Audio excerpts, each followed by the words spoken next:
YCP ప్రభుత్వ హయాంలో ఇసుక మాఫియా రెచ్చిపోయింది. ఇసుకను అడ్డం పెట్టుకుని ఫ్యాన్ పార్టీ నేతలు కోట్లు సంపాదించుకున్నారు. దీంతో ఇసుక కొందామంటే సామాన్యులకు చుక్కలు కనబడే పరిస్థితి ఏర్పడింది. మార్కెట్లో బంగారమైన దొరికేది కానీ ఇసుక మాత్రం దొరికేది కాదు. దీంతో ప్రజలు, భవన నిర్మాణ కార్మికులు ఎన్నో కష్టాలు పడ్డారు. అయితే ఏపీలో కూటమి ప్రభుత్వం అధికారంలోకి రావడం, ఉచిత ఇసుక విధానాన్ని అమలు చేయడంతో వీరి ఆనందానికి అవధులు లేకుండా పోయాయి.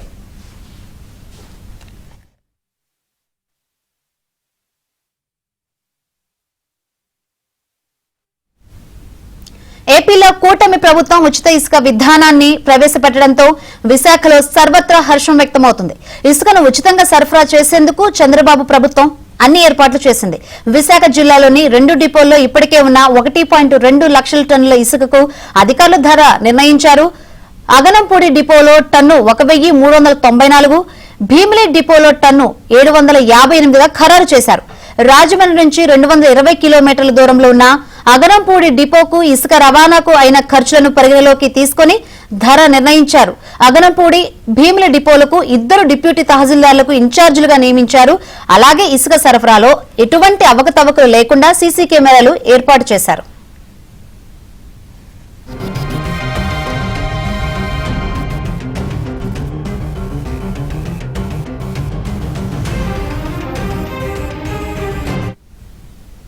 వైసీపీ హయాంలో కొండెక్కిన ఇసుక ధరలు ఇప్పుడు సామాన్యులకు అందుబాటులోకి వస్తున్నాయి. ఇసుక సరఫరాలో ఎటువంటి అక్రమాలు, అన్యాయాలు జరగకుండా చంద్రబాబు సర్కార్ అన్ని జాగ్రత్త చర్యలు తీసుకుంటోంది. ఒక వ్యక్తికి 20 టన్నుల ఇసుక మాత్రమే సరఫరా చేస్తున్నారు. ఆధార్ కార్డు నెంబర్ చూపించి ఆన్లైన్లో చెల్లింపులు చేస్తే ఇసుక సరఫరా చేస్తామని అధికారులు చెబుతున్నారు. చంద్రబాబు సర్కార్ ఉచిత ఇసుక విధానాన్ని పలు రాజకీయ పార్టీలు, ప్రజలు, భవన నిర్మాణ కార్మికులు, ప్రజలు హర్షిస్తున్నారు. ఇప్పుడు కొత్తగా వచ్చిన కూటమి ప్రభుత్వం ఏదైతే ఉందో, తెలుగుదేశం, జనసేన, బీజేపీ ప్రభుత్వం ఇసుక పాలసీని మారుస్తూ ఉచితంగా అందరికీ అందుబాటులోకి ఇసుక తీసుకొస్తానని చెప్పడం అనేది చాలా సంతోషకరమైన విషయం. ఎందుకంటే గత ప్రభుత్వం ఇసుక పాలసీలో తీసుకొచ్చిన అవకతవకల వల్ల అనేక మంది పని కోల్పోవడం జరిగింది. ప్రధానంగా బిల్డింగ్ కన్స్ట్రక్షన్లో ఉండే అన్ని రకాల కార్మికులు, దాని మీద ఆధారపడిన వాళ్ళందరూ కూడా, లేబర్ అంతా కూడా పనులు లేక ఇబ్బంది పడ్డారు. ఇసుక రేటు తారాస్థాయికి చేరిపోయింది. సిమెంటు, ఐరన్ కంటే ఇసుక రేటు విపరీతంగా ఉండటం ఒకటైతే, ఇసుక దొరకని పరిస్థితి ఒకటొచ్చింది. ఈ రకమైన దీనివల్ల మొత్తంగా బిల్డింగ్ రంగమే ఒక విధంగా కుప్పకూలిపోయింది. దాని మీద బ్రతికే లక్షలాది మంది కుటుంబాలు వీధిన పడడం అనేది జరిగింది. దాన్ని దృష్టిలో పెట్టుకొని చంద్రబాబు నాయుడు గారు ఈరోజు ఇసుక పాలసీని మార్చారు. గత ప్రభుత్వ హయాంలో ఇసుకే బంగారమాయే. మరి కూలీలు అయితే కానీ, తాపీ మేస్త్రులు అయితే అందరూ కూడా వేరే కూలి పనులకు వెళ్ళిపోయారు. ఎందుకంటే భవన నిర్మాణ కార్మికులందరూ కూడా రోడ్డును పడేసే విధంగా ఆ రోజు ఇసుక బంగారం చేసినటువంటి ఘనత జగన్మోహన్ రెడ్డికి దక్కితే, మరి నారా చంద్రబాబు నాయుడు గారి ప్రజల ఆకాంక్ష కొరకు ప్రజలతో మమేకమైనప్పుడు ఇసుక దొరక్క ఎంతో మంది కార్మికులు ఇబ్బంది పడుతున్నారని అంటే వాళ్ళ బాధలు చూడలేక ఈరోజు ఈ రాష్ట్ర వ్యాప్తంగా కూడా ఇసుక ఫ్రీ చేయాలనే ఆలోచన చంద్రబాబు నాయుడు గారికి రావడం చాలా హర్షణీయం.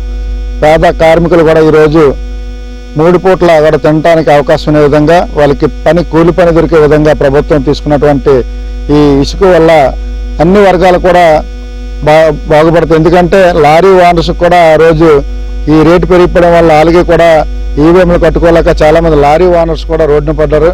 అలాగే లారీలో పనిచేస్తున్నటువంటి డ్రైవర్లు కానీ, క్లీనర్స్ కానీ, అలాగే వీళ్ళందరూ కూడా రోడ్డున పడ్డారు. కాబట్టి వీళ్ళందరూ కూడా ఈరోజు హర్షధ్వానాలు. ఉచిత ఇసుక పాలసీ ద్వారా భవన నిర్మాణ రంగానికి పూర్వ వైభవం వస్తుందని మంత్రి కందుల దుర్గేష్ ఆశాభావం వ్యక్తం చేశారు. తూర్పు గోదావరి జిల్లా రాజమండ్రిలో కూటమి ప్రభుత్వం ప్రవేశపెట్టిన ఉచిత ఇసుక పాలసీ పంపిణీ కార్యక్రమాన్ని ఎంపీ దగ్గుబాటి పురంధేశ్వరితో కలిసి ఆయన ప్రారంభించారు. లాల చెరువు ఇసుక స్టాక్ పాయింట్లో ఉన్న ఇసుకను పేదలకు ఉచితంగా పంపిణీ చేశారు. ఎన్నికల సమయంలో ఎన్డీఏ కూటమి ప్రజలకు ఇచ్చిన హామీ మేరకు రాష్ట్ర ప్రభుత్వం ఉచిత ఇసుక పంపిణీ విధానాన్ని ప్రవేశపెట్టిందన్నారు. చాలా సంతోషంగా ఉంది.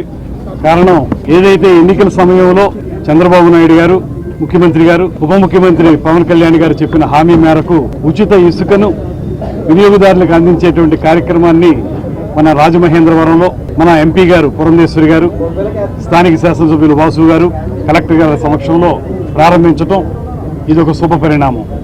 గత ప్రభుత్వం భవన నిర్మాణ కార్మికుల కడుపు కొడితే ఈ ప్రభుత్వం వాళ్ళు కడుపు నింపే విధంగా ఉచిత ఇసుక విధానాన్ని తీసుకురావడం జరిగింది.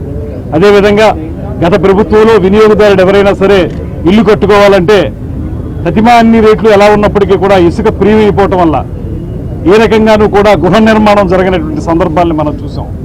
సామాన్యుడు ఇల్లు కట్టుకోవాలంటే కూడా ఇబ్బంది కలిగేటువంటి పరిస్థితిని ఆనాడు చూసాం. ఇవాళ ప్రభుత్వం వచ్చిన వెంటనే ఒక పక్కన ఆర్థిక భారం ఖజానా మీద పడుతున్నప్పటికీ కూడా, గత ప్రభుత్వం మొత్తం ఖజానాని ఖాళీ చేసి వెళ్ళిపోయినప్పటికీ కూడా, ఎంత భారమైనప్పటికీ కూడా ఇవాళ కొత్తగా ఈ ఉచితంగా ఇసుక పాలసీని తీసుకురావడం కానివ్వండి.